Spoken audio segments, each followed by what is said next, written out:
You're clean, aren't you? Except for your tower. You're a tower junkie, Roland.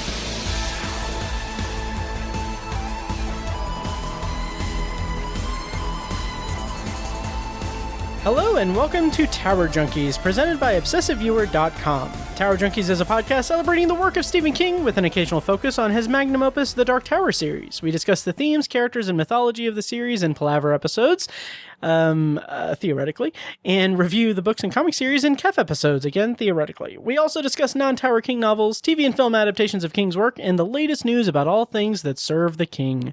You can find more of our work at TowerJunkiesPod.com. You can also like the Facebook page at Facebook.com/TowerJunkiesPod and follow us on every other level of social media at Tower Junkies Pod.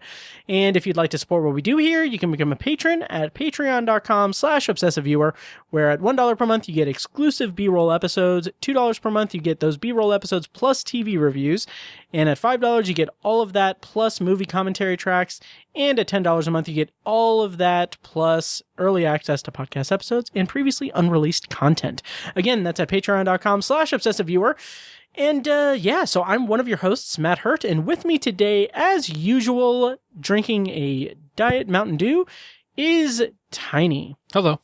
Hi, Tiny. How's it going? It's going good, buddy. Good. We just recorded our Apt Pupil review late, and we are recording our Lisey story installment late. Yeah. So apologies to all who have been waiting for us to release this. We talked about this in the Apt Pupil review, but I want to touch on it here. We have been podcasting for 8 years. Yeah. So it's exciting. That's awesome, man. How do you feel about that? Feels really good given, Nice. I mean, it's sort of a ongoing joke in the podcasting community that there are way more podcasts that have started and failed Right. than have gone on for 8 years. So, yeah. We started and failed and just keep going. You know what I meant. Right. There's so many podcasts out there that have 5 episodes or one Right. episode and they're done. Yeah. So, yeah. Yes. I agree. Yeah. It's a tough game being at the top of the food chain here in the podcast. We're not. For real. What's the weather like down there? Right. Anyway. So, yeah. Anyway, thank you guys so much for joining us on this 8-year journey. How much longer do you think we're going to be doing this, Tiny? 80 years? 80 years. Okay. I don't know. Okay. That could be, we'd have to work out some logistics, but yeah. Well, Tower Junkies, I mean, I think Tower Junkies might have an end date because Stephen King is going to die someday. Right. Hate to say it, but it's going to happen. And I think eventually in 20 years or something, Right. we'll run out of content and there could be a good stopping point for, That is something, because we do have a master list. Yeah. But I will say, Tiny, that if the time ever comes where Stephen King does pass, we would still have any and all adaptations that would come up post us covering everything else. Also, we would just transition into a Joe Hill podcast. Right. And then when the well dries from that, we'll do Owen King, like his 2 books or whatever, Tabitha King. Right. We'll check in with Stephen King's daughter, who I did think doesn't write. We'll see what she's up to. Right. So we've got some time. Start in on Dean Koontz. Yeah. Oh yeah. It's funny. So KingCast did the thing that I wanted to do as an April Fool's joke. And granted, I mean, I'm not saying that they ripped it off or anything. It's a pretty obvious kind of thing. But since we started Tower Junkies, I've wanted to do an April Fool's Day episode where we review a book of Dean Koontz, never call attention, just for that one day, just say like, hey, we're like the Oddfellows or whatever, like the right, whatever, and just completely do that. KingCast did that. Did they? Yeah. Oh yeah. That's funny. And it's a delight. It's good. Well, we tried that. We bought a Dean Koontz book, remember? We did, and I returned it to Audible. I don't even remember what it was called. I don't remember either. I could not get into it. I never started it because I was just like, I mean, nothing against Dean Koontz. I was just like, I'm just, it would have been too much work for something that would have been at best annoying to our listeners. Right. Yeah. But you had the idea first. I did. I also had this idea for this story about these kids in this small town that defeat a demonic clown and then come back several decades later, 27 years later, and have to do it again. Oh. Yeah. Gotcha. I'm still working on that one. I don't know what to call it though. Yeah. But back to the original point, I think, Yes. I see Obsessive Viewer going on. There's no end date for that one. Yes. Yeah. Ad infinitum. We could, we could get sent to the same nursing home, and Oh yeah, I can wheel down the hall to your unit, and we can hook up some microphones. And, that would be awesome. yeah. That would actually be very nice. I don't know why, but for some reason, I thought you were going to say prison. Oh my God. We'll go to the same prison. No. Or we could do that podcast forever, because it could be like a San Junipero situation where we upload our consciousness to the internet, and we live on forever on the internet, and we could do our podcast forever. Oh my God, this could be something for We could call it San Junipero. Right. San Juna Podcastero. Yeah. Check out Anthology. San Pastacaro. Yes. Nice. I like that better than what I just stuttered out. Pod Junipero. That's enough. That's enough. Okay. That might be what my Patreon sci-fi podcast will be. Pod Junipero. Pod Junipero. I don't know. Anyway, thank you for listening to Tower Junkies, though, and thank you for listening to this nonsense. Yeah. And thank you for supporting us for 8 years, if you guys have. I wonder if anyone has listened from day one. Man, I don't know. Because even the person who helped us start the podcast has ghosted us. Right. But yeah, anyway. So I'm super excited to eventually start another 4 or 5 podcasts with you, Tiny. Yeah. So that's 8 years. Oh, God damn. That's almost a decade. It's crazy to think about. Yeah. Oh, yeah. It's over 500 episodes. It is. Oh, yeah. So you have done basically an episode a week. Yeah. I mean, actually more. Well, I because think 8 times 52 is 416. 400. That's sure. Yeah. So you've got over 500. So you've done more than one episode a week for 8 years, theoretically, That is true. if you work out the average. In that over 500 episodes number that I mentioned in the Apt People episode, that does not include any of the Patreon stuff. Right. Yeah. So Which we have like over 100 and almost 140 Patreon B-roll episodes. And then we have, I think, 12 or 13 commentary tracks.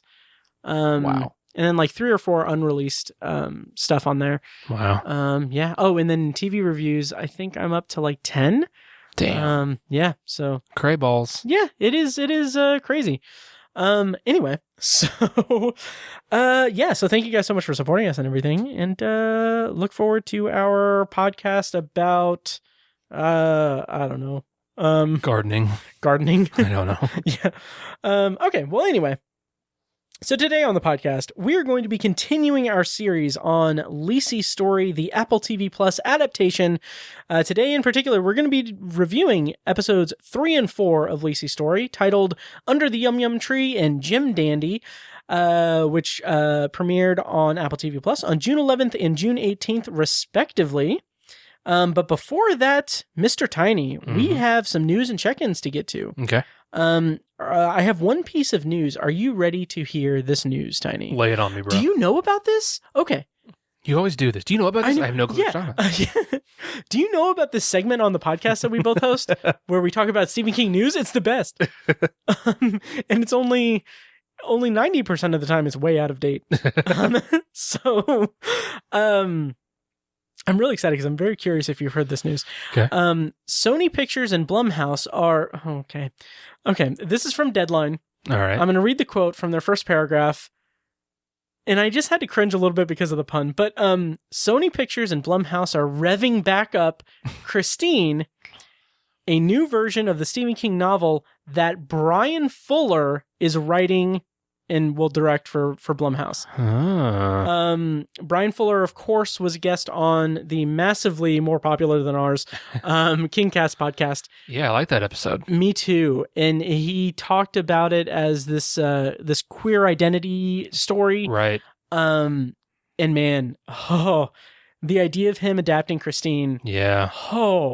Like, how do you feel about this news? I mean, it's exciting. I like all those words together, but I love that book, and I really love John Carpenter's movie. So I feel like it's done already. But I'm obviously going to watch it, and I will probably be excited for it. But it's already been done, and it's already good, and it needed to be readapted, and the movie needed to be readapted, and there's some other stuff of his that could do with the readaptation, but I don't know. The movie and the book are just both so good already as they are. So I agree with the premise of that. Okay. I agree that it is like the book is phenomenal.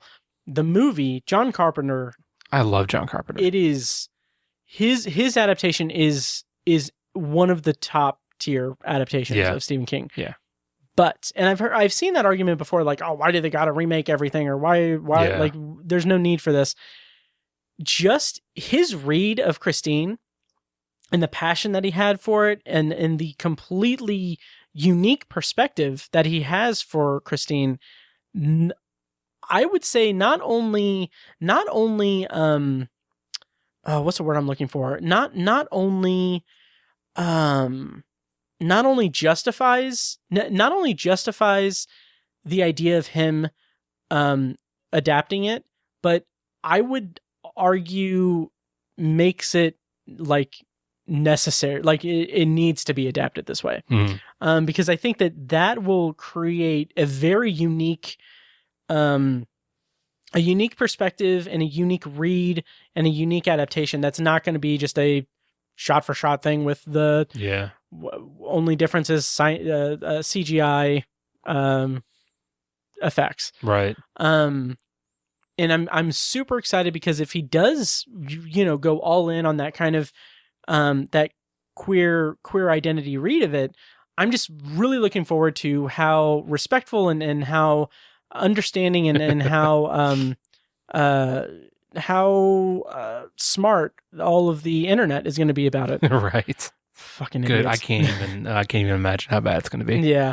And it's so. Did he? Sorry. Did he? So he talked about his interpretation of the book on the Kingcast episode. Yeah, on one of he's been on Kingcast twice. Was for.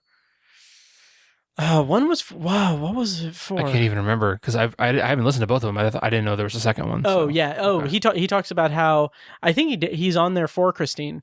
Okay. Yeah, and he talks about how it is incredible. Like it lines up perfectly. He's really brilliant. 100%. Sure. Yeah.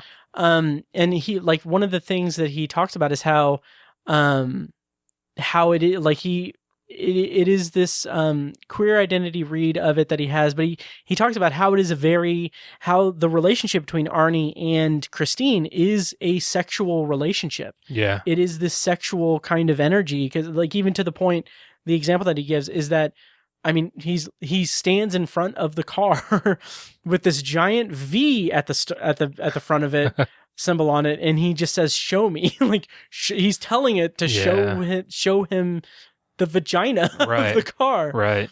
I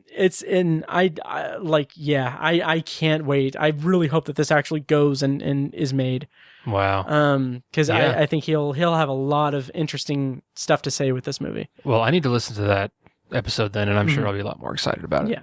But listen to Tower Junkies first. Sure. Yeah. Yeah. I listened to Tower Junkies today. Oh, did you? What episode? I listened to your book review of Lisey's story. Oh, your nice. solo review. Okay. Yeah. Well, we can talk about that in check-in. Do you want to go into check-ins? Sure. Yeah. Okay. Do you want to talk about Lisey's story and how you felt about my review of Lisey's story? Sure. Well, quick check-in that's Stephen King adjacent. Okay. I finished today Paul Tremblay's A Head Full of Ghosts. Oh, nice. Which that book kind of blew up because Stephen King recommended it on Twitter. A la our conversation in last episode with Mike White, he sort of introduced Paul Tremblay to me. I never heard of him.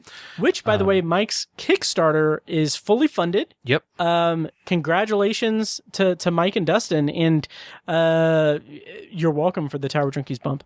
If any of you actually pledged on his Kickstarter because you listened to this episode, let me know, because that is fucking awesome. That'd be awesome. Yeah. Yeah. Anyway. So, I finished that book today. It was really, really good.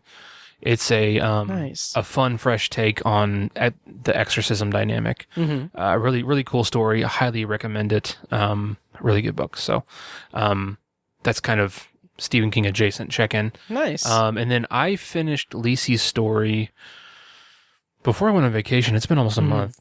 It just wasn't quite in time for to record about it on here. So I think it's a good book, and I especially think it's a really good story. And it's highly inventive. I think it's pretty. I think the structure of it is something that King doesn't do that often, or he does use kind of like the flashback thing from time to time, and he's been good at it in the past. But I just feel like that mixed with the kind of cerebral other dimension aspect of the book just really made it almost inaccessible for me.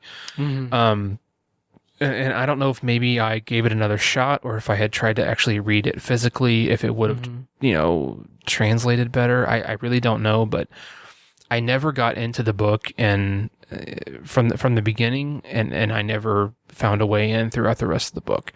And so it was just a very disjointed read for me. Okay. In your review, you use the word fractured, and that's the perfect word for it. It's a very fractured. As soon as I heard that, I was like, yes, that's the word I've been looking for in trying to describe how I experienced this book, a very fractured experience. Because just I feel like the different timelines, while they obviously influence one another and they're highly important, it was hard to tell where and when you were with the characters. Yeah. And that just threw me off the entire time. And there was just so much surrealness, and it was like, what's real, what's not. I don't know. It really just threw me off, and I could never really get into the book. But I do think it was a bit of a shortcoming for me as the reader, as opposed to the book. Okay. I do think the story and the structure are better suited to a visual medium. Yeah. Because I am much more into the show than I ever was for the book. Yeah. And I think the show is going a lot better. I'll put it that way. Okay. We're halfway through the show now at this point, and I'm curious, do you think, and this is purely hypothetical and everything, so I don't know how you can really gauge this, but do you think that if you hadn't read the book, would you have experienced the story in the show? Would you still be as receptive to the show as you are having read the book and watching the show? I don't think so. And that's an interesting point, because I think I don't know what it is. I think the story is so... we were just talking off mic, and I said the show is very slowly paced. Yeah. And there's not a lot of action. It's a lot of the character recollecting... It's almost like she's recollecting her development as a character. It's pretty interesting. But I think as I'm watching the show, I'm looking for things in the book that I was confused by that are being clarified in the show. Yeah. And so I think that's why I'm attaching to it a little more than maybe a non-fan would, or a person who never read the book would. I'm very curious to see the reception on the internet, and both critically and fan-wise to this show, because I feel like it's not going to find an audience, unfortunately. Yeah, I haven't heard any quote-unquote chatter about it or anything, but I'm curious how it's playing to the non-constant readers. I'm curious myself. So yeah, the book, I hate to say it, but I don't think it was for me, and sure, I do think it's a really, the inspiration for it was really interesting. Stephen King had a surgery, I think, and then he came home and his office had been painted, and so all his stuff was like boxed up. Yeah, he was in the hospital for pneumonia, I think. Pneumonia, there it is. Yeah. Okay, that's right. so that's an interesting inspiration, and I love the idea that he explored that concept about how his wife would have to deal with that. Yeah. And I think it's a really cool homage to his wife and a tribute to his wife. And I respect the hell out of that. That's a very, very organic way to come to an idea for a book. Did the relationship stuff, and that idea of like the kind of paying homage to his wife and having it be a story about his wife, did that resonate with you as a married man? To an extent, but I think, and I don't know if this was intentional in the book and I was supposed to interpret things this way, but I feel like there was so much of their relationship was rocky, and I feel like, especially in the first half of the book, she's almost like mad at Scott, and she resents a lot of his quirks and eccentricities and strange things that he put her through throughout their marriage, that she's kind of she's upset, and she's still she's holding a grudge against him, and she sort of presents their marriage or remembers their marriage as not all that happy. Okay. But then I think as the book goes on, she starts to remember how much she loved him and how he actually treated her well, and he was just such a psychologically damaged person that it's amazing he was as stable as he was, and was as normal as he was. And so I think that was more clarified in the second half, and it was a much more accessible relationship in the second half. Yeah. But I never got into it in the first half, and because of that, it was hard for me to latch on to any positivity in the second half. That makes sense. But I did, especially the last, like the denouement is so long after the conclusion of the action, if you will. Yeah. The denouement I was actually very into, where she's same here. That was really fascinating and heartbreaking and touching at the same time. So yeah. But yeah, it's definitely I'm curious how other people feel about this book, because I think there's a lot of people like me who just couldn't get into it because of the structure and all that stuff. Yeah. But I'm sure there's some people out there who this is their favorite Stephen King book.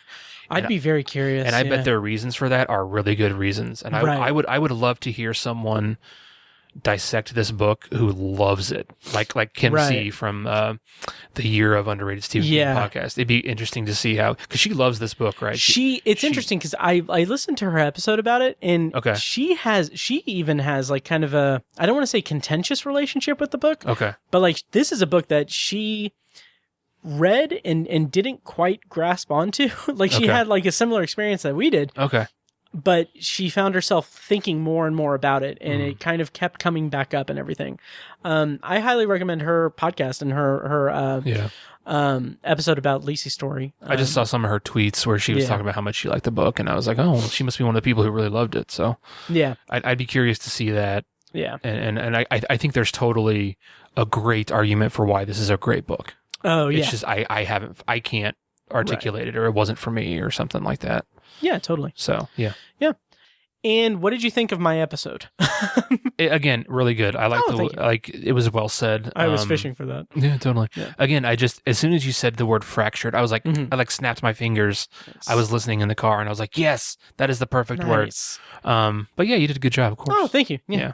I think that the best part of it was when I said, hello and welcome to Tower Junkies. And then it was all, well, no, wait, that would be, the best part would be anyway. Wow. Thank you. Yeah. Check out Anthology, where I do that all the time, doing solo podcasting. Right. And Patreon maybe. Okay. Yeah. So check-ins. Did you have any other check-ins?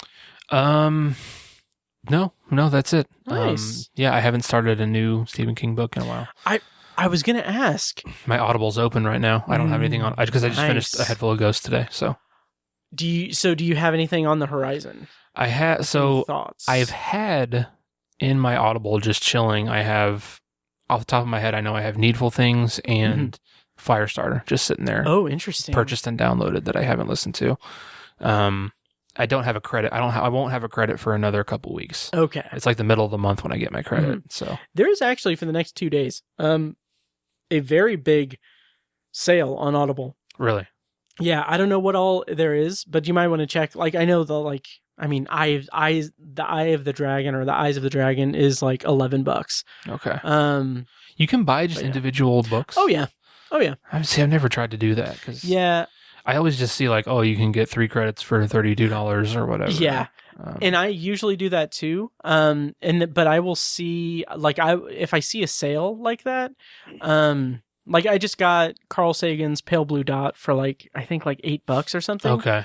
So the way I work it out in my head is like, okay, if the price of the audiobook, if it's on sale or what have you, is less than the subscription. Yeah. I agree. And see, I would do that all the time. Mm-hmm. Like if there were books that were $7, $8, I would buy those all the time. I just don't really see that available. Yeah. I would browse for the next couple of days and see. Do you have to go through the Amazon app and then find? I don't know. Since you have an iPhone, it might be different. But like in the Android app, it's like I just go into the store and just the Audible store. Yeah, it's the same way like when I use a credit. Okay. Yeah. It doesn't give you the option like because almost every time I go to find a book, it's like use 1 credit or buy more credits here. That's all it says. Oh, interesting. Yeah, it never says like this cost of this is $8 or $9 or whatever. Yeah. Yeah, you might have to use a browser then. Okay. Okay. Interesting. Anyway, so that's our Audible corner. Cool. Yeah. And so I have 2 check-ins. Okay. And it's kind of exciting. So first, we are a mea culpa in that I'm sorry that we're late with this. I didn't really feel up to recording last week across the board, so we didn't get this out on time. So I apologize. And I tweeted about that. It happens. Yeah. And I tweeted about that. I was like, hey, sorry, our episode reviewing episodes 3 and 4 of Lisey Story isn't going to be up until next week. Sorry about that. And I attached a little GIF of a dog, with the caption, sorry. The dog looked very cute and very sad. And then we're a small podcast. Yeah. And I do it for the love of just talking to my friends, talking to Tiny, and, making stupid jokes and everything. So I will say that our Twitter account for Tower Junkies at Tower Junkies Pod on Twitter, did get a bump in followers when I had a Twitter interaction with Mike Flanagan like a couple of years ago when Dr. Sleep came out. And so we have a surprising amount of followers for how small the podcast is. And so after I tweeted that, I started getting like notifications of like, oh, so-and-so liked your tweet. So-and-so liked your tweet. So-and-so retweeted your tweet, liked a tweet. And I was like, this is getting a lot of traction for a tweet just saying like, oh, hey, we're not having an episode this week. This very inconsistent podcast is not having an episode this week. And I'm like, I need to start attaching GIFs of dogs to these tweets. Right, apparently. And everything. It wasn't until like an hour later, as I kept getting these notifications, that I noticed that fucking Stephen King retweeted the tweets. That's nuts. Yeah. And I was like, I was flattered. Stephen, if you're listening, thank you so much.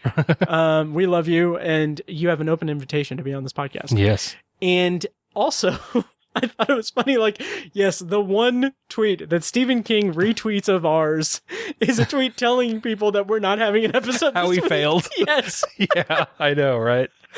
So it's just a fun little in-joke we have with Uncle Stevie. Oh, shit. But it was fun. It was, if you are listening to this because of that tweet, thank you. And hope you guys enjoy the show. Yeah.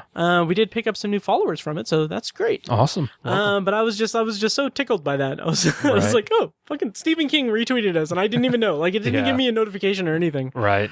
Like the Mike Flanagan thing was awesome because he was responding to you picking up on an Easter egg. Exactly. In the movie. That was awesome. That really, it's funny because on one side we got Mike Flanagan just acknowledging my brilliance, right, and then we have Stephen King acknowledging my shitty time management skills.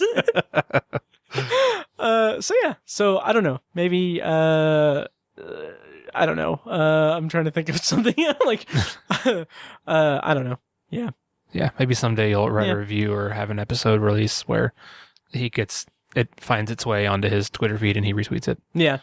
Maybe Joe Hill will retweet something about my online dating experiences or something. We'll take it. Yeah. Oh, yeah.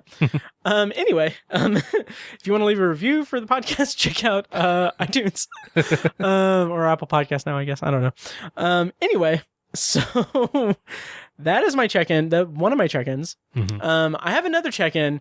I don't know if you're aware of this, but our friend of the show and friend of all of our podcasts and everything, and Patreon supporter, Matt and Draco, he sent me a message in May, and he said, "Hey, you're still at this address, right?" And I'm like, yes, should I be concerned? And he's like, "No, I just ordered something I think you might be into. Let me know, or I'll let you know when I get a tracking number for it and everything to let you know when it's going to arrive." So a month passes, and then I come home from work yesterday, and I see this box, like on my door, and I'm like, "Oh, what's this?" And so I open it up, and it was kind of terrifying, honestly, because it was this tiny. Oh my God! So do you want to describe it for our listeners, if you can? I think I know what function it serves. Okay. It is a bookend, a bookshelf end. What are those called? This is interesting because it's not necessarily a bookend, but it's like a book middle. Okay, because both sides are for the ends. It is a bust of Jack Nicholson as Jack Torrance. Right. Wow. What's brilliant about it is because it's that middle thing. I fucking love it. Oh yeah, me too. Oh, it's fucking amazing. Yeah. What's brilliant is that since it's not a bookend, because both sides are like will have books on either side. So it's him through the door. Oh shit. Yeah. That's fucking it's the great. Here's Johnny moment. That's awesome. Yeah. The detail is impressive. Oh my, it is really impressive. That's great. And just imagine how weird it was for me, because I'd forgotten about that because it had been a month. I'm just like, I just got a head in the mail. That's crazy. So thank you so much, Matt and Draco, for sending that. That's he's a good dude. That's great. Yeah, that's perfect. So I'm excited to put that on my bookshelf. I would get that, but my wife would be pissed. I was kind of I kind of want to get that for you too. Because like as soon as you come down into our basement, you look to the left, and that's all my books there. Nice. And so she would be like, "I can't stand to look at that fucking thing every time I go down there." So that's awesome. Well, that's when you just put it wait for her to go to bed, sneak downstairs, take it, and just put it right next to like her side of the bed, so that she wakes up and just sees the face. Exactly. Yeah. Oh shit. Yeah. That's great. Yeah. Oh yeah. So and well the done, Matt details and incredible. Draco. Yes. Thank you so much, Matt. And yeah. That's so awesome. Yeah. So yeah, and it's kind of creepy too. It is. Yeah. So that's my other check-in, and that's it for news and check-ins, Tiny. Sweet. Yeah, so like I said, we're going to be reviewing Under the Yum Yum Tree and Jim Dandy, episodes 3 and 4 of Lisey's story. I'm going to read the plot summary of the show itself.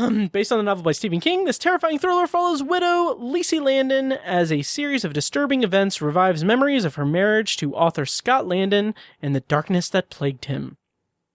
So, let's get it started.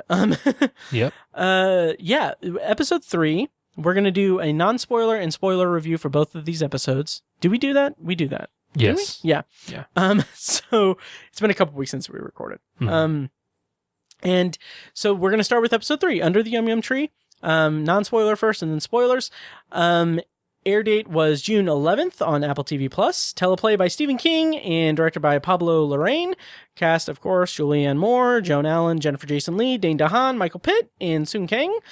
So Tiny, in broad non-spoiler terms, what did you think of Under the Yum Yum Tree, and how do you feel about the show at this point? I enjoyed this episode a lot. I think it's hard. It's going to be hard to dislike any episode because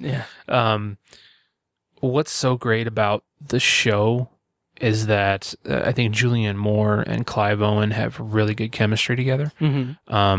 they've worked together in the past. They played husband and wife before in the past. Yeah. But they just have really good chemistry, and I think they can both actors can convey so much just in the way they look at each other. Yeah. They're both very physical. The way they can emote is very impressive and conveys a lot. And there's a lot of those moments where, specifically where Scott is sharing something from his past, and they will show us a cutaway of that, a reenactment, or an enactment of that. And that just reminds me of, like, what if it was structured like Family Guy? Family Guy, right? That's hilarious. This is weirder than not a cutaway, right? This is weirder than the one time I cut myself to get the bad feelings out of my skin. Right. But no, there's with Conway Twitty. Stupid. They will show an enactment like in this episode where he flashes back to he's telling Lisey about when he had to jump off the barn, and stuff like that. And they will cut back to basically showing him telling her that story, and it's like a pause in the story, and she's just reacting to him. And there's so much of that in this show, and it's crazy how visually stimulating that is. Absolutely. And just how satisfying it is to see her reacting and coming to realizations about the character of the man that she's loves. Yeah. It's really I'm kind of enthralled by how much I'm enjoying that, because it's so simple. It's a really simple thing, and it requires just really good, it's direction, camera work, really good acting. Just so many things have to come together for something so simple. Yeah.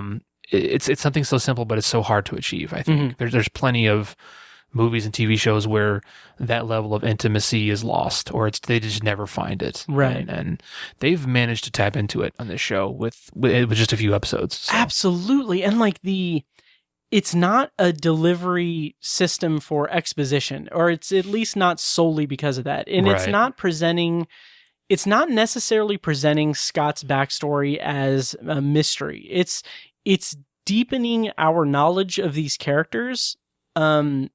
And it's also enriching the bond that these two performers are. Obviously they're incredibly talented. And like you said, it is making that focus be not necessarily less about the revelations and everything, but it is definitely a shared entity of having this information dump of information about his childhood and about these different experiences and everything. But it is also encompassing just the emotional development of the characters in progress. Yeah, emotional development's a good phrase. Yeah. It's not, like the book, it's not really driving the plot that well. If it does, it's inching the plot forward, like in a microscopic way. But I'm so fine with it because it's so well done, and it's just great character stuff. Absolutely. Yeah. Non-spoiler. Not to say that nothing happens in the episode. I'm not saying that at all, but it's just so. I'm just loving the character work and the chemistry between those two. Same here. And the subtlety of it is really good. Absolutely. And Pablo Larraín, the way that he is capturing this, and the way that the show is filming these intimate scenes and these scenes of these characters growing with each other and everything. It is very poetic and beautiful. Like there's something I'll talk about when we review Jim Dandy, but there's like this interesting like art house cinema type of approach to it that like living in a world where Stephen King adaptations are popping up all over the place. Yeah. And there's a lot of Hollywood films of Stephen King's work, which some of them are good, some of them are great, some of them are garbage. Right. But it has that kind of studio Hollywood feel. And this feels very much meditative and very much ethereal, like the story is itself. And I think that kind of freedom from a creative standpoint from the filmmaker and and for the writer, for Stephen King, is really refreshing. Right. In this era of Stephen King adaptations. And in addition to that, I can't take my eyes off it. The visuals are breathtaking, stunning. The color palette is just amazing. Yes. I don't know if there's some kind of M. Night Shyamalan, red door handle shit going on, where it's like, this color means this. I don't know, and frankly I don't really care because it's just so beautiful. Like the red barn just pops. Oh yeah. All of the color at Booyah Moon just pops, like the trees, the foliage, and all the moon. The moon. Yeah. All the scenes in the pool are just beautiful color palettes. And there's I wonder if Pablo Larraín, he uses a filter. Because every episode so far has had a very David Fincher feel to it. But it's had that feel without being just like a ripoff. Right. It's not like a ripoff. It's its own. He's his own thing. It's a Pablo Larraín filter, I guess. But I'm really feeling it, and it just feels right. Absolutely. Yeah. And there's a filmmaking kind of thing in this episode that I was really, really just kind of gobsmacked by. And it's interesting because it does kind of, this structure kind of recurs in the next episode in a different context, but in Under the Yum Yum Tree, the cop shows her the video of Jim Dooley. And it is such an interesting piece of filmmaking, because we see Lisey with the tablet watching the video. It's this creepy ass manifesto-esque filming thing that he did, where he's talking about just rambling about Scott Landon. And then in progress of that, we see it cuts to, or transitions into, the perspective of the camera and him filming it in person, and doing that. And then as we're seeing that, it then transitions to him watching it back.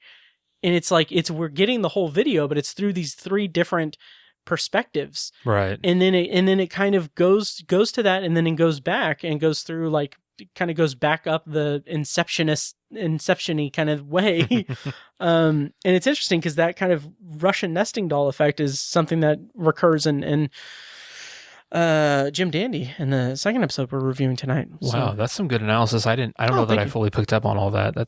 I watched this episode twice, and I reviewed it on Patreon at the $2 level. So check it out, patreon.com/obsessedwithyour. Gotcha. But yeah, I was really impressed with that from a filmmaking perspective. And just the visual storytelling is really good. Yeah. The other thing that really, really stood out to me in this episode that I really loved about it was the way that it is all about impending doom. And the way that, I'll dance around it because we'll talk about it in spoilers, and we'll get to spoilers here in a bit, but the way that the tension of the episode builds up throughout, like the last half of the episode is all building tension. And that tension has that release valve in the next episode, but it is throughout this whole episode, it's just, something is coming. You don't know what it is, but you know that something is coming. It is that kind of perfect visualization of that classic Stephen King trope in his writing. It is, because Stephen King likes to do that. He likes to just build that tension, and he does it really well in this film medium here. Yeah, totally. Yeah. Do you want to talk spoilers for Under the Yum Yum Tree? Sure. Okay. So I'm going to play a little bit of music, and then we'll go into spoilers for Under the Yum Yum Tree.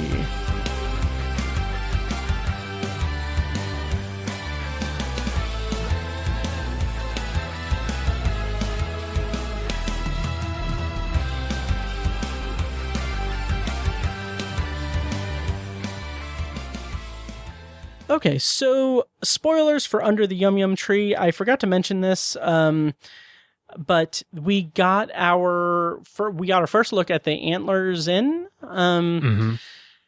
Did the setting of that, did that give you Overlook vibes? Totally. That is totally a question I was going to ask you. Nice. Because absolutely, yeah. Nice. Yeah, same here. Specifically, The Shining, the movie, Stanley Kubrick's The Shining. Yeah. Like that, it had that feel to it. Yeah, that kind of just, first of all, the set, like the exterior of it, it looked like a miniature Overlook hotel. Right. But the interior, when they're in the lobby of it, I don't know if it's the way that it was shot or the set itself, but it reminded me a lot, honestly, of both Kubrick's movie and the miniseries in the 90s. In particular, in the 90s miniseries, where toward the end in the third episode, where Jack is attacking Wendy, like it looked exactly like that set. Right, it did, yeah. Yeah. Like that stone floor and like the cafeteria, or like the dining area. Yeah, and there's like a stairwell next to the reception desk. Yeah. It reminded me so much of the 90s miniseries. Yeah, the Stanley Hotel. Yeah. Yeah. Yep. I also, to add to the visuals and the directing and the vision of it, I'm really loving the sets. They're really beautiful. They're also using a lot of the space. There's a lot of wide shots that don't feel like wide shots. They don't feel artistic. They just feel like a presence of like they're just trying to fill the screen. It doesn't feel like they're trying to fill the screen. They just are, because it makes sense for the scene, I guess. I'm not sure if I'm articulating it well, but for example, like I love the set of like the second floor of the barn where Scott would write. She keeps going up there, and like there's that lighthouse, that miniature lighthouse that goes around. Just there's so many shots in that set that are not close-ups. I feel like we would a lot of the scenes where we see her working in that space are wider shots where you can see the whole set. Yeah. And I had the same thought at that hotel when they first drive up. It makes sense you have like an establishing shot, but even later on when the owner of the hotel is showing them like, so you head up that way and it shows that's the start of the trail that you want to go for a hike on, and they have the whole hotel in the background. Yeah. And they go into the lobby. That's a good point. And they're showing the entire lobby, and they're having that discussion after the tree.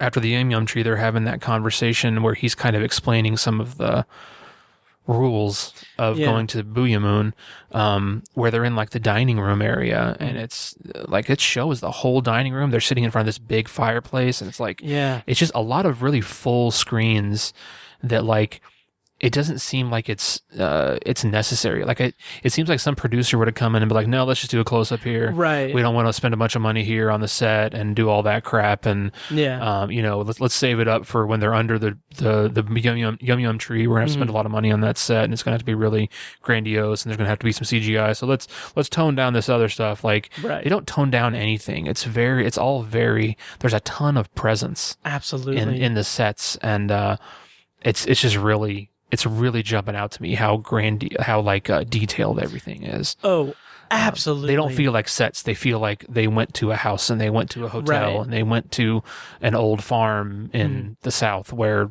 Scott and his brother and his dad were. It's like it's all very seated in reality, I guess. Absolutely. It's really jumping out. I'm really loving all the set work. Same here. And the way that you said that, it's something that I don't think I've been very conscious of, but I'm going to be going forward, because it is very, very beautifully.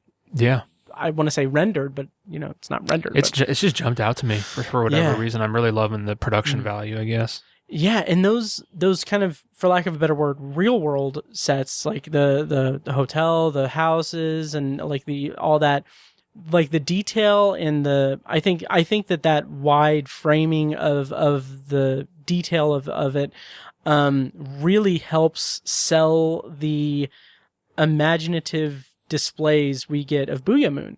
Yeah, and this otherworldly thing. Because if we had that kind of more conventional filmmaking and more conventional cinematography of like tight shots and sets and everything and all that, I think that would really undercut the believability of Booyah Moon, which is this freaking amazingly beautiful and haunting depiction on screen. Right, definitely. Yeah.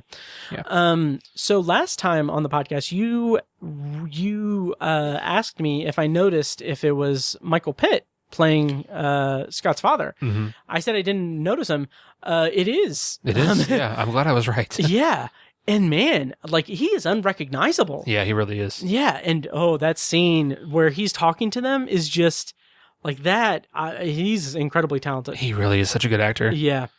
Really good stuff. Yeah. Really, like, it is it's a difficult role for him, obviously, because he's burdened with kind of being the, I presume he's not going to be in the show that much, but he is delivering, like, he has to sell that kind of, psychosis. Yeah. And he does it incredibly well. He does. Yeah. What was I going to say? Oh. Man, I had a thought. Okay. Crap. Oh, did you listen to the audiobook? I did, yes. You did. Okay. So I forget the actress's name who read the book, or Mare Whittingham. Mare Whittingham. So the voice she used for Scott's dad, Sparky, I can't remember his first name. Oh yeah. Kind of threw me off a little bit, or made the character, and as I was listening to it, less menacing. Interesting. I don't remember how she read it, which might be a criticism of it in and of itself. She kind of used this like generic twangy Southern thing. Oh, like, you better jump your mother smoking ass off that barn, boy. Like, it was cartoonish, and it's like, I didn't hate it. Like, I understand why she kind of went that route, but sure. Just, and the cadence, the way she talked, it was really fast, and it was like choppy, and I remember that now. Yeah, you gotta let the bat out, son. Like, it was just too choppy and quick. I didn't really care for it. I didn't care for that choice, and so his character didn't jump out to me, or didn't resonate with me as I was reading the book for that reason. His actions are deplorable and horrible, and the writing is incredible for the character, but it just didn't. A lot of that was lost, I think, in my experience personally, because of her choice to do that. And it's nobody's fault. It's just kind of the nature of art, I guess. But sure. In the show, it's so great to have Michael Pitt be crushing it so far, because he's a really menacing character so far, and just these tiny couple doses we've had of him. Absolutely, he's really standing out, and he's very intimidating, and you can also Scott talks so much in the book and then in these couple episodes about how his dad loved him, and like he loved his dad. The complexity of it is and you can incredible. see it. You can see it in his performance. It's crazy because he's fucking nuts and just diabolical and abusive as hell, and then he just loves those kids after it's all over, and you can see that too. That's plain as day as well, and so that's a hard chord to strike. That's a hard balance to come across, and he's pulling it off so far. Absolutely. I'm anxious to see how much he appears in the next 4 episodes, especially not spoil anything, but the way that all concludes in the book. I hope we get to see that in the show. That absolutely will be remarkable to see him do that. Yeah. Oh, 100% agree. And again, that complexity of it is just, it's chilling and horrifying and sad. And it is really, really incredible. Yeah. So there are a couple of things. I don't know if you caught that. I think that he slipped in a Dark Tower reference. I think. Okay. This might be a stretch. And so, when you referenced the scene where they're talking about, they're outside the hotel and the owner's like, oh yeah, well, this is where the trail is and everything. This is such a stretch. Okay. But, I would say I'm confident. I'm more confident that this is a Dark Tower reference because Stephen King wrote it. Okay. But the owner says, he's like, oh yeah, it's up there, at the down that path, there's a clearing where the trail is or whatever. Or he says something like that, but I'm like, they're heading to the clearing at the end of the path. Oh. And this is a flashback, and I mean, Scott's dead. It's like him saying like, oh, he's heading toward the clearing at the end of the path. He's like, this is a Dark Tower reference. Interesting. So yeah, I didn't pick up on that at all. Yeah, I'm not entirely sure if I was just reading into it, but you might be reaching, but maybe not. Yeah, I don't know. Like you said, Stephen King wrote these, so yeah. I'll have to tweet about it and attach a GIF of a dog so he can retweet it. Maybe he will. Yeah. But I'm very curious about that. Yeah. The other thing I want to mention is in the hotel, there is a scene that we saw in the first episode. And it's where they're sitting, it's after they're like having lunch or something, and they're sitting there, and it's just a shot of Scott looking at Lisey and mouthing the words, "I love you." And if you remember in that first episode, when we're going through all of this kind of cerebral and weird, like can't make sense of it, this fractured kind of story, we see all these different disparate clips and everything. And there's one where he's sitting there and he's mouthing the words, "I love you." I don't know if it's the same shot of him saying "I love you" or he's intentionally like mouthing something else. But I remember in that first episode, I was like, oh God, this is so confusing. Like this is just so weird and everything. But I found it really interesting that now we have the context of that's not this weird vision that she had of him. This is a memory of their honeymoon. And he's just mouthing "I love you" as the sweet thing. And I just really like that different context of it. I just thought that was really interesting. Okay. I didn't pick up on that, but okay, that's cool. Yeah. So I thought that was interesting. Yeah. Yeah. We're in spoilers. Yeah. We are. Yeah. So Amanda's cutting scene. Mm-hmm. How'd you feel about that? Man, the staff at that hospital suck. I know, right? No, that was pretty creepy. Mm-hmm. And it's crazy how her storyline is building, how she's kind of it's being again her storyline in the book I'm so lost on. But it's interesting how they're building to this thing where she's kind of trapped in Booyah Moon almost. Yeah. And she wants to get out, and it's coming to a head where she's harming herself in the quote unquote real world. That's really it's keeping me interested in that storyline, thankfully. Me too. But yeah, that was some good makeup work. Yeah. And some creepy shit. Joan Allen's doing great with. Oh, absolutely. I mean, she has so little dialogue. Again, talk about emotive acting. Mm-hmm. She's really doing a great job. Yeah. I've never seen her in a role like this. It's really great. Me neither. Yeah. She's fantastic. And just like the scariness of that. I mean, that's chilling and it's horrifying. And the way that they're showing this self-harm angle of it without being too gratuitous about it. Like this was, we don't see it. We just see the aftermath, and it's horrific. It's terrifying. Yeah. Yeah. So, kind of the rest of the episode is really just, the history of the bull hunt. That flashback was a nice kind of coming of age with the two kids. Yeah, totally. That was very sweet. Yeah. And then there's a lot of buildup for the next episode, and there's a lot of tension building. How'd you feel about the rest of the episode in that respect, and kind of the lingering presence of Jim Dooley? Yeah, I liked the structure of him, like planting the little bomb thing, the little spark machine thing, which I thought, as someone who dabbles in electrical stuff professionally, I thought that was cool. I was like, I could actually build that, I think. Not that I want to set fires. Right.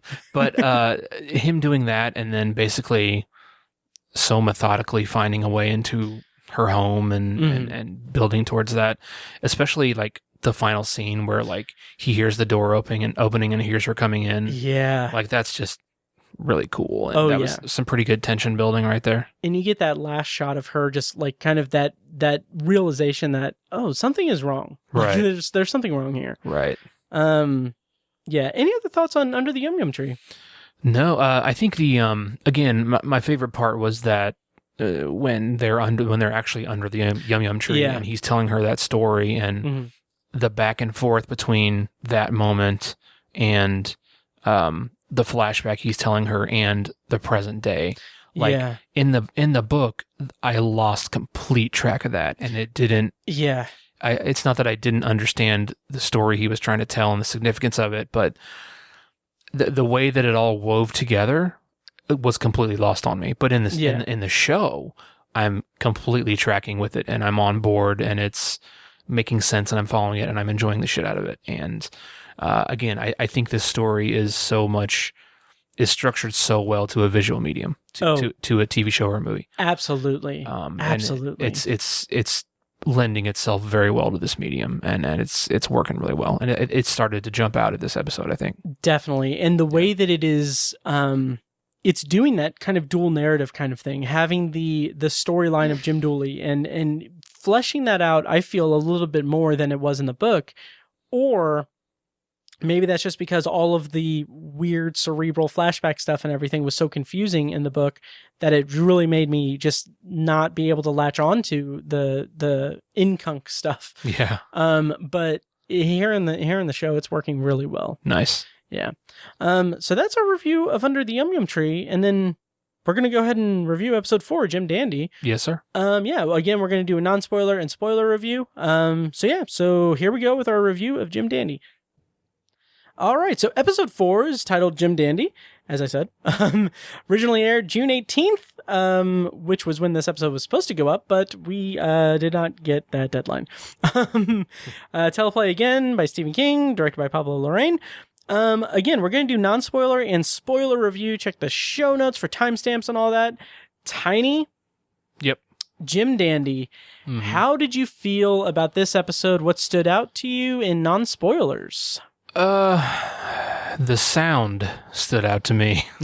If you've seen the episode, you might know what I'm talking about. Yes. We'll get to that in spoilers. The opening theme music and how I don't know how to sing along to it on Patreon yet. Thankfully, you didn't make me sit through that again. Right. But yeah.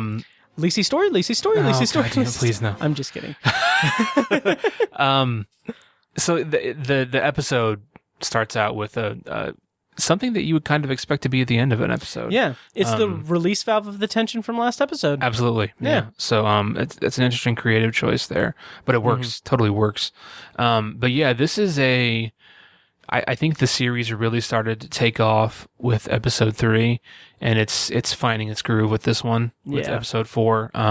Because again, we get a big push of the plot at the beginning, and you kind of ride that high the rest of the episode. Yeah. I think, and get some really, again, more great character stuff, more flashback stuff, and you get some exposition on some of the mechanics of how this stuff works with Booyah Moon and how Scott used it over the years and stuff like that. And even not the extent of Scott's knowledge of it, but the shortcomings of Scott's knowledge of it. Yeah. Like what he doesn't know about it. Exactly. Yeah, really good stuff. There's more really cool visual stuff in this episode, which I'll talk about in spoilers, but specifically the use of water. It's not a spoiler. It's really, really cool how that's used in this episode. That's kind of the stuff that jumped out, but it's the big happenstance, the big push for the plot at the beginning is the real meaty stuff, but that kind of has to wait for spoilers. So. Right. Yeah. Yeah, and we'll talk about that, but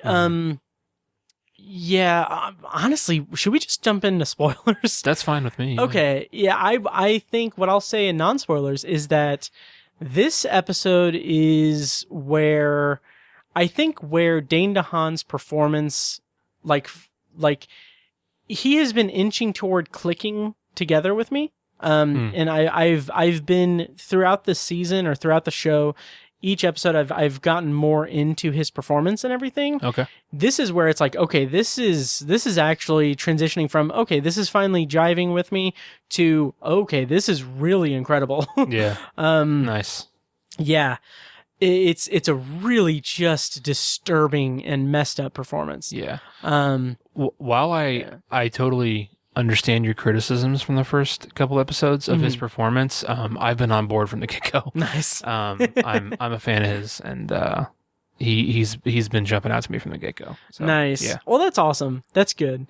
Yeah, and like that first scene, he's not in this episode a lot. No. But he is so chilling and disturbing, and there are things that he does in this episode that I'll talk about it in spoilers, but the way that he is relentless with it is like the sound design, the way it's shot, and the way he performs it it adds an extra layer of just horror to it. Yeah. Just absolute horror. And that is in just the way that he performs and moves in it. Just so messed up. The brutality of it is just insane. Yeah. I'm talking about when he's eating the food in the kitchen. Which I will say, the way that I think that's an interesting choice or an interesting character choice and detail that there are several scenes in the show where he's just eating, and it's like, it's kind of like a dog going after a steak that fell on the floor a little bit. Oh, really? Sort of, kind of like that. Not like desiring it or anything, but it's more like, I would say more like a dog kind of digging through the trash. Really? See, I had the exact opposite interpret. It's more like a cow out in the field, like, grass again.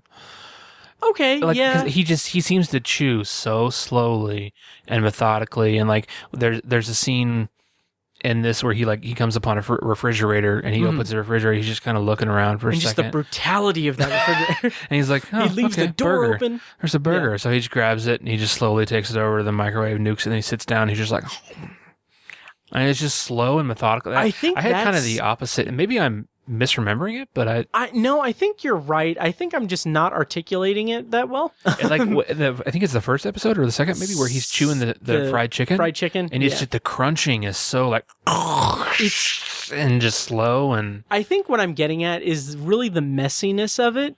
Oh, the messiness. Okay, yeah, that's because fair. He's not like he's just eating like it is. It's devoid of any table manners. Totally. And it's also, it's kind of. It's almost like he's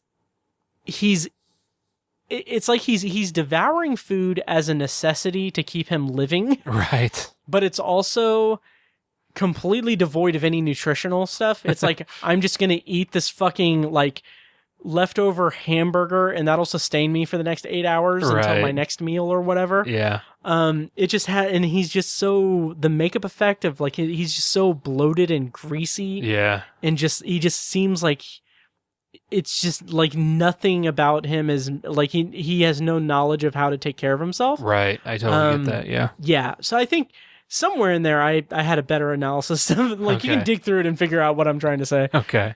Like a dog through the trash. Yeah, like a dog through the trash. Dig through my analysis like a dog through the trash. You'll find a steak in there somewhere. Nice. So I feel like that encompasses all 8 years of our podcasting. Nice. Oh shit. Yeah. So, but yeah, I really liked this episode in terms of front loading it with the brutality and the horror aspect of it, and then going into this just meditative storytelling that is still delving into the history of Scott and Lisey, but now it's more pertaining to the present of Lisey. Yes. Because she's trying to find this information through her memory, and we have, again, that kind of Russian nesting doll of storytelling, which reminded me a little bit of the storytelling in The Gunslinger. Because it goes flashback into flashback. Yeah. But just really thought that this was a very big standout episode that really felt like it was paying off not only the tension of the last episode, but a lot of character and like building up of the situation through the last several episodes, or the first 3 episodes, I should say. Yeah. So I really like this episode for it. Yeah, me too. For that. Okay, should we go into spoilers for Jim Dandy is Let's the title. do it. Okay, Yes. So we're going to go into spoilers. Again, we're going to play music. And when we come back from music, we're going to be spoiling Jim Dandy.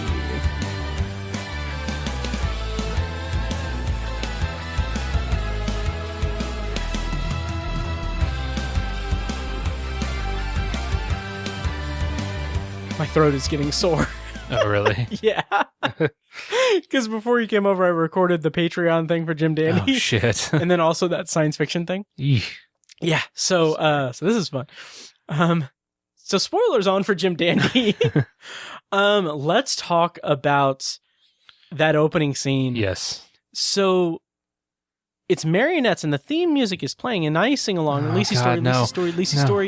Lisey's Story is on Apple TV Plus, and it's really good. And check out Patreon for more reviews of this and like this style that I tried to sing along to the song. Okay, so anyway, so bad, very bad. I think the opening theme is good. Nice. Okay, but yeah, that opening scene, that first scene where he attacks her. I mean, I was thrown off by the plastic bag over her face. Yeah. To pass her out that was graphic. Yes. That was disturbing. I wasn't expecting it either. Yeah. And then from there, Jesus Christ. Yeah. That's the sound I was referring to. The sound of him slicing her open. I was like, oh, stop. Yes. And he cuts her. So in the book, my memory of this scene is very quick. And it's like, what I interpreted from the book, tell me if I'm wrong, is that it was more of a one single continuous long gash across her breast and down to her side. And it was think so. Quick. Okay, it wasn't quite as brutal. This is him slashing her 6 or 8 times. Yes. And we hear each one of those, and it's just... And she's not making any noise. Yeah. Until the end. Until she starts screaming. Right. It was fucking brutal. And I was like, oh, God, stop. It really got to me. It was so visceral. And even before that, because it builds to that. Because he headbutts her. Right. And then he does that weird headbanging thing to the music. Yeah. That's him, it's his blood pool. He's letting out the bat. He's freaking out. He's having his anger, his rage out, to weird and oldie kind of country song. Right. But then when he beats her with his fist, again, like that and the slicing, it's disturbing in its own right. And I really respect the care that the filmmaking does with that Pablo Larraín and the whole filmmaking team does with not showing it, because it's not a gratuitous thing. It is all sound. And we get perspective through the legs of Jim, but his legs are obscuring her face, so we just hear the sound. Yeah. But the relentlessness of it, that just constant barrage, he does not let up once. And it is both the beating and the slicing is just, it's almost too much. It almost is. And what's another amazing part about it is Dane DeHaan's performance and how Jim is his approach to it and his attitude as he's conducting this violence. He looks like a guy who's putting boxes on a shelf. Yeah. Oh, yeah. He's like, I got to get this done. Right. Okay, come on. He's like trying to get his way through it. Yeah. And not like it's hard, but it's like, I'm bored. Yeah. And I want to get to the conclusion of this because it's what I want to get done. And I need to get it done. He's like a guy at work who hates his job. That's what he looks like. He's not enjoying it. Right. But he doesn't despise it either. Exactly. And it's not this gratification that he's getting from it. It's like this almost duty-bound kind of thing, well, I guess I got to do this now, or whatever. He's not even really disturbed by it. Like he's not upset. It's not like he's put out by it either. It's just like, this is a normal thing that I got to do. Exactly. And that's so chilling to me. And I think that also conveys how he, I don't know if it's just misogyny or what, but he just does not even see her as human at all. Right. She's like a thing. He refers to her as Mrs. Right. And I meant to mention this, but and I mentioned this on Patreon, but in the last episode, when the way he signs off the video, I get it, but he his sign off of it is no wife, stay single. And I'm just like, okay, that's a little, I get it. It's a bit much. But it's it's a little too. It's like an on the nose kind of reference to the incels movement. Yeah, that's exactly what I thought. Yeah, which I understand, but also it's I don't know how to phrase it, but it just feels okay, it's a little silly it's a silly on the nose thing for something that is incredibly silly and stupid and ridiculous. Yeah.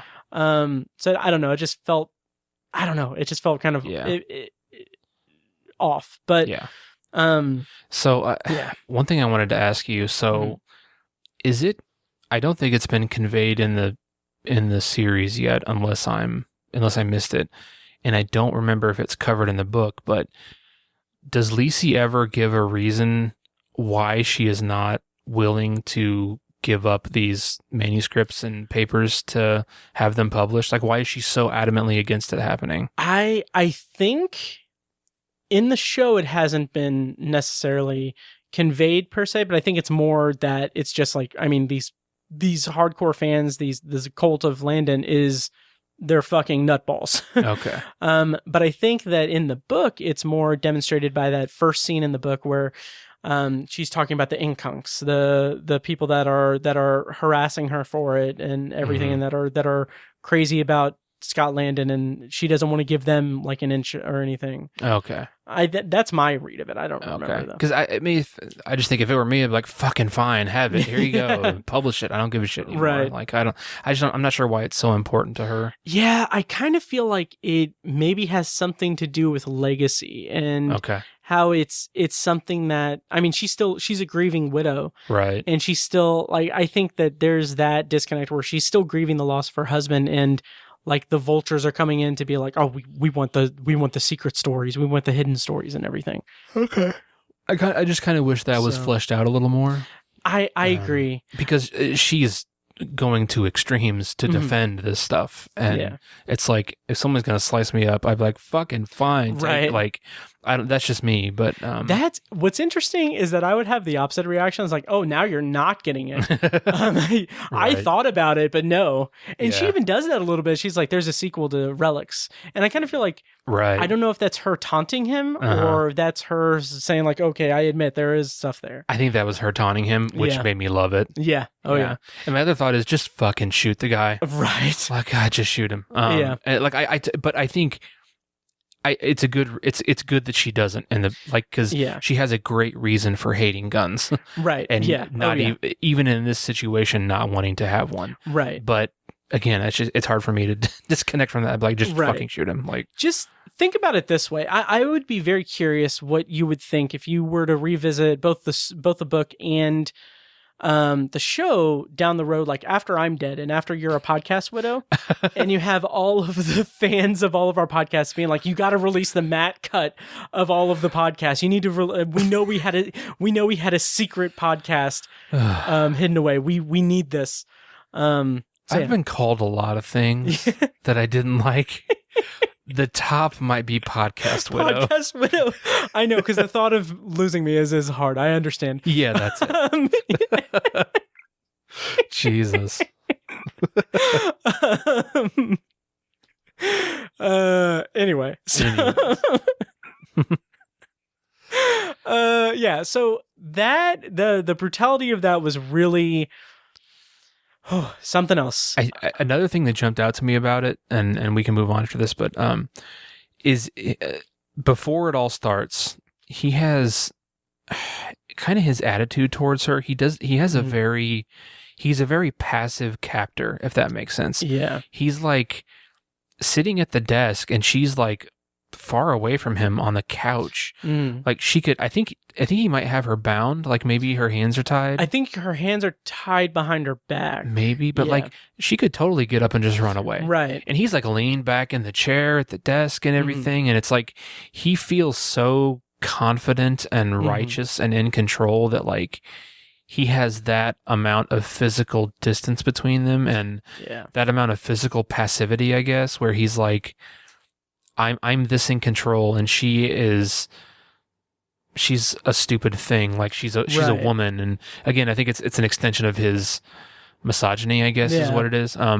It's just interesting, because normally you would think someone in his position would be kind of standing over her or pacing very near her, or just his physical presence during that. And before, it really jumped out to me just how, I don't know if it's hubris or what it is. It's just it's really fascinating to me. Oh, and I think you hit the nail on the head when you refer to it as a passive captor, because it's another extension of him not understanding or not being able to understand human interaction and other human beings outside of his world.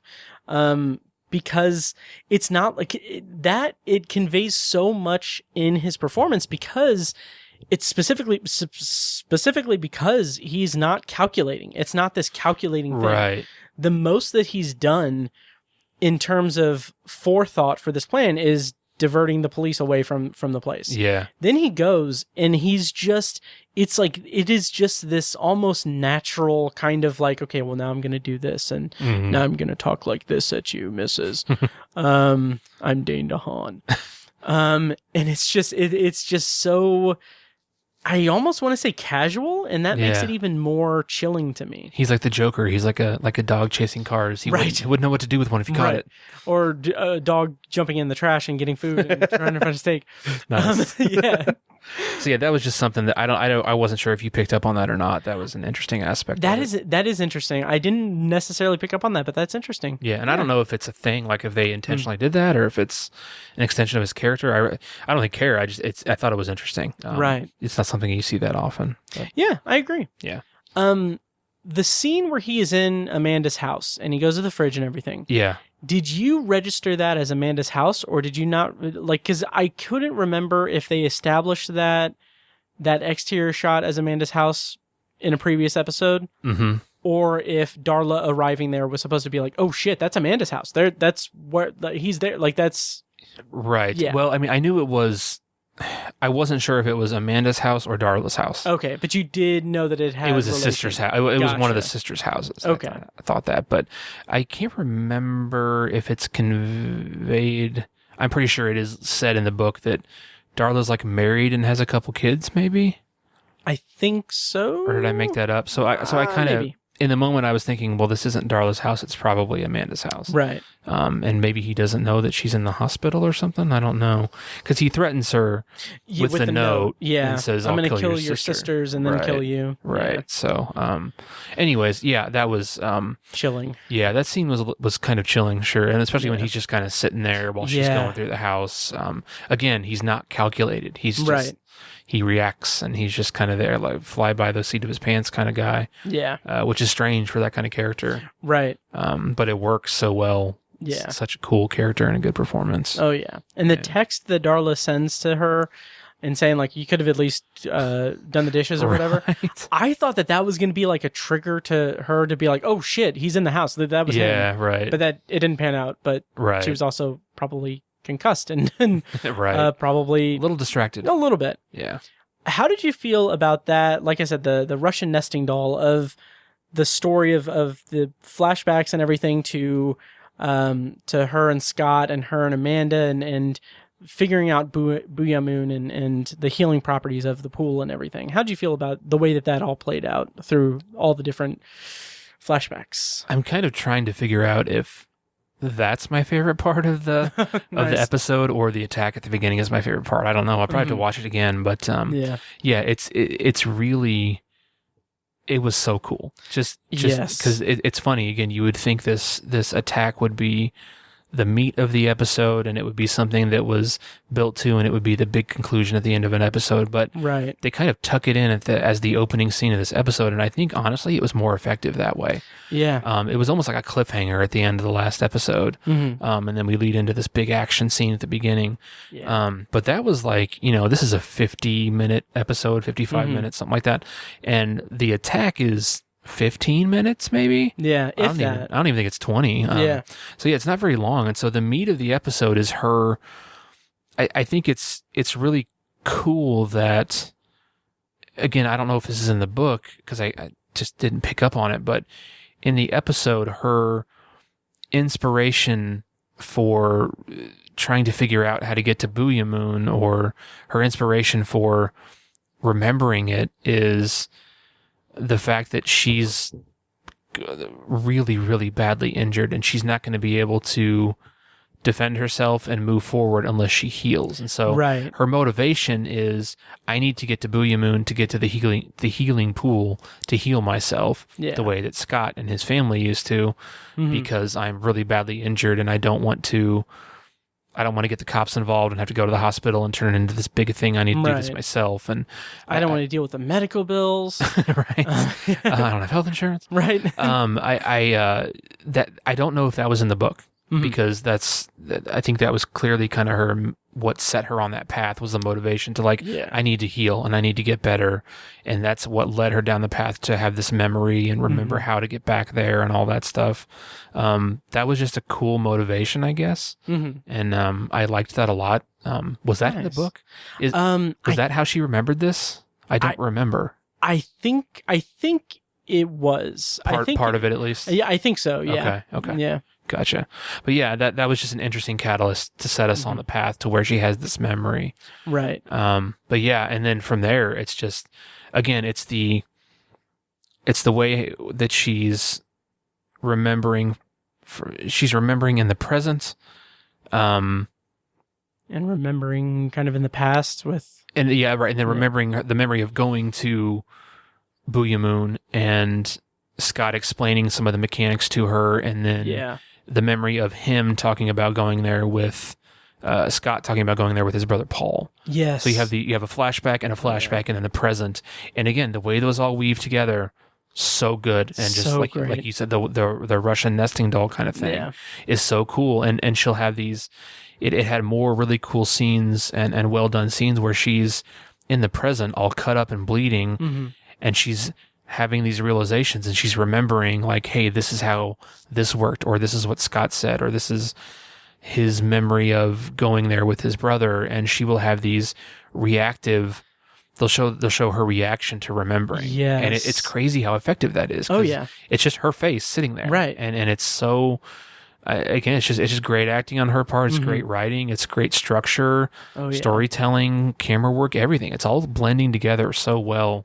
It is. You really wouldn't think it impressive. would work, but it's working. Right. And they're making it work in the show. It's really cool. Yeah. And the little stylistic things that they do, like the when she sees when she's remembering or seeing the band playing under the tree, like the wedding band or whatever. Yeah, yeah. And then you get that scene of her standing next to the singer watching while also watching from the pool, and just the reactions of these two different Liseys in the scene is just really cerebral and weird and cool, and disorienting, and just, I don't know. And also the freaking set of that pool, I want to swim in that, man. Yeah, it looks cool. It looks so good. Totally. There was really good lighting work.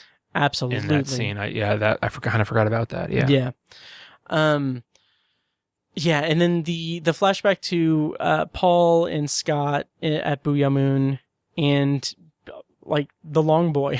Right. That was creepy. Yeah. Yeah. Definitely creepy. Yeah. Yeah. I'm trying to think of what else to say. Yeah. I do have a couple of things that are more. I'm going to posit a couple of things. One. Okay. Is I kind of feel like the scene where Amanda in the flashback is talking to Lisey about Scott, and Lisey's trying to ask her has he been depressed or anything, and then Amanda's trying to get information about his childhood from her and everything. It's an interesting conversation that they have. But I kind of wonder, and I don't know if this is going to be.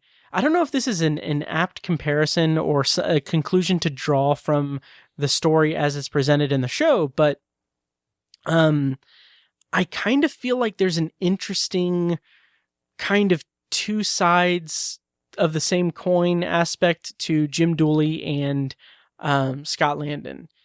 And I think what I'm latching onto with this really rudimentary observation is that Jim Dooley is these two characters both have these demons that they're battling. Yeah.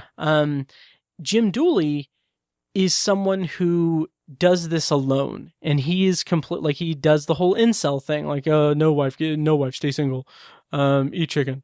And while Scott Landon has this darkness within him, this pain, these demons and everything, but one of the things that resonated in the book and is resonating in the show is that connection that he has with Lisey, and how that keeps him from succumbing to that darkness and those demons and everything, and becoming a Jim Dooley crazy person. But I don't know if that's an apt comparison. I don't know if that. I don't know if that correlates more than me just trying to sound like I'm paying attention. I think there's maybe a parallel there. I didn't see that. Okay. But I think your justification makes sense. Okay. And I think that's definitely a parallel you can draw between the two. Nice. Yeah, that's interesting. Yeah. I don't know. Yeah. I can see it. I think I don't know that. Well, I guess maybe you're right, because I think Scott's dad is an example of someone who doesn't find a way to conquer his demons. That's true. And it results in a lot of violence and heartbreak and death. Yeah. So yeah, I think you might be onto something. Totally. Nice. I don't know if Stephen King intended that. I don't know either. I'll have to ask him. But I think it's a fair comparison. Yeah. Nice. Right on. The other thing I want to bring up is I didn't make this connection either with when reading the book, but I think that there's an interesting, to use your word, parallel between, and it's interesting given the time frame of when he wrote these stories, but the Micmac burial ground in Pet Cemetery versus Booyah Moon, and how it's kind of a way station for these dead people, I guess, to an extent, that has these evil presences within them. I don't know. I just thought that was interesting that he kind of has a similar kind of setting for these two stories, I guess. I didn't pick up on that either. Okay. I guess, because just because the Micmac burying ground is a physical location that's true. Earth, in our dimension, if you will, and then Booyah Moon is kind of this ultra-dimensional location that's... Yeah. One thing that's kind of interesting that's been conveyed in these two episodes is how travel works between the two dimensions, if you will. There's this, there has to be the presence of water, basically.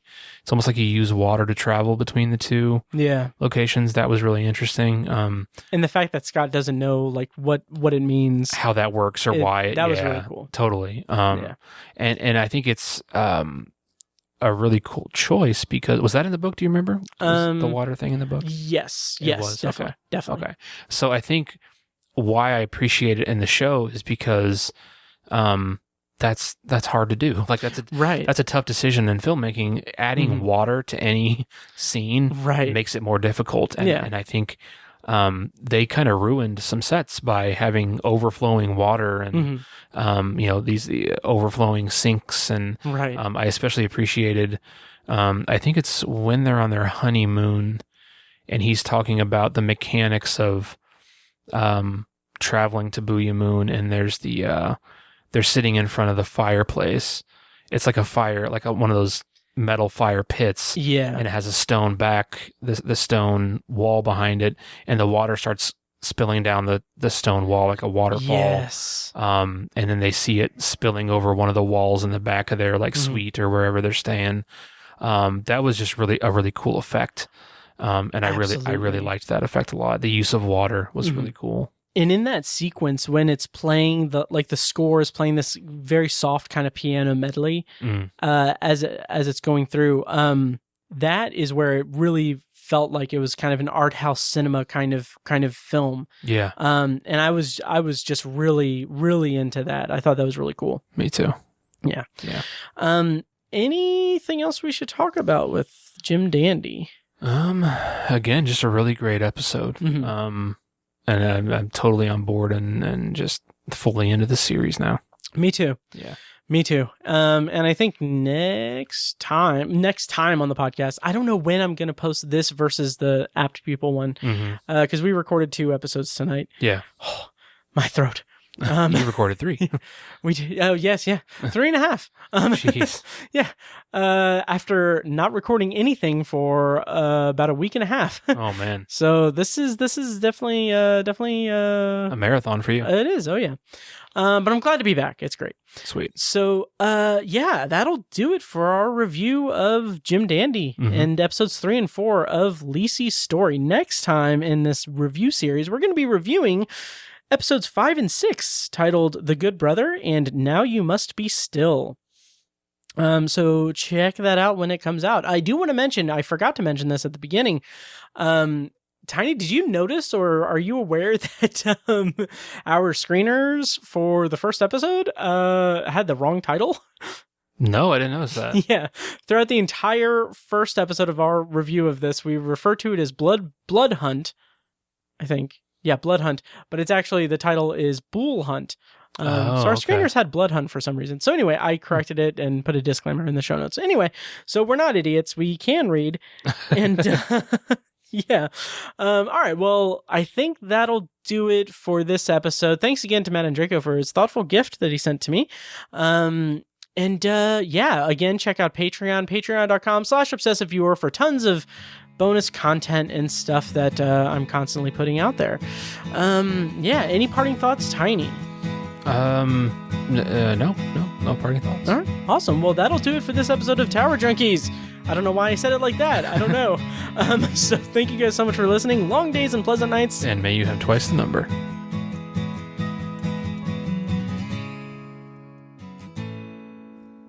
And now, here's a short clip from our Patreon exclusive RSS feed. To hear the full clip and more exclusive Patreon content, go to patreon.com/obsessiveviewer and become a patron at the minimum rate of $1 per month. Thank you and enjoy. Like, I know that there are some people that say like, oh, like before this edition came out, they were like, oh, you should maybe play the second game first. I would never subscribe to that thought because I still think that the narrative of the first Mass Effect is just incredible, but they have really streamlined it because when the first Mass Effect came out, it had a very cumbersome gunplay and shooter mechanics and everything because it was kind of secondary. And then when they came out with Mass Effect 2, they really like revised that and made Mass Effect 2 and 3 very much more shooter oriented, and it was a much more pleasurable and fun experience in that at that point. Like it was a vast improvement because they just redesigned the shooter elements and the heads-up display and everything. Mass Effect in the Legendary Edition, they didn't completely revamp the shooting mechanics or anything, but it is much more streamlined. It's much more in line with the heads-up display and the mechanics of Mass Effects 2 and 3. Like, it's so seamless in this Legendary Edition that I did not even realize like how vast the changes were until I saw a video that compared the two differences between the original game and the Legendary Edition game, because it's just so seamless and it's so reminiscent of Mass Effect 2 and 3, which I played more recently in terms of 5 years ago. Tower Junkies is edited and produced by Matt Hurt and presented by ObsessiveViewer.com. For a full archive of our episodes, go to towerjunkiespod.com/archive.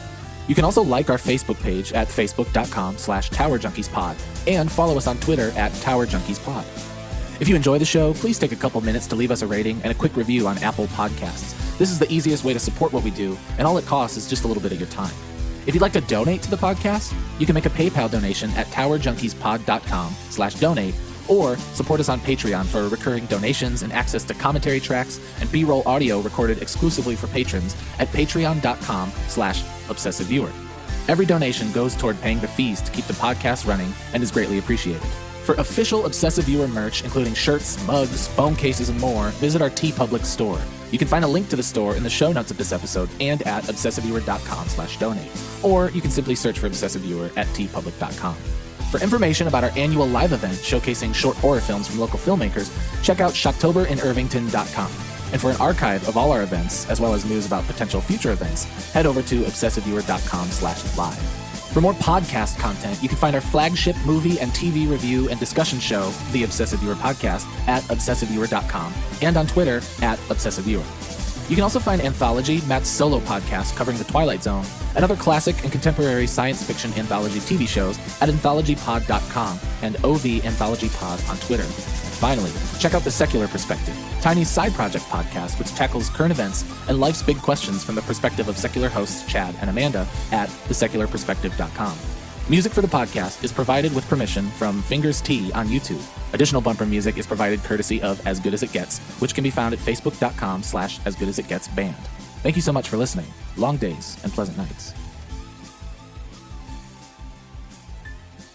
Kitty!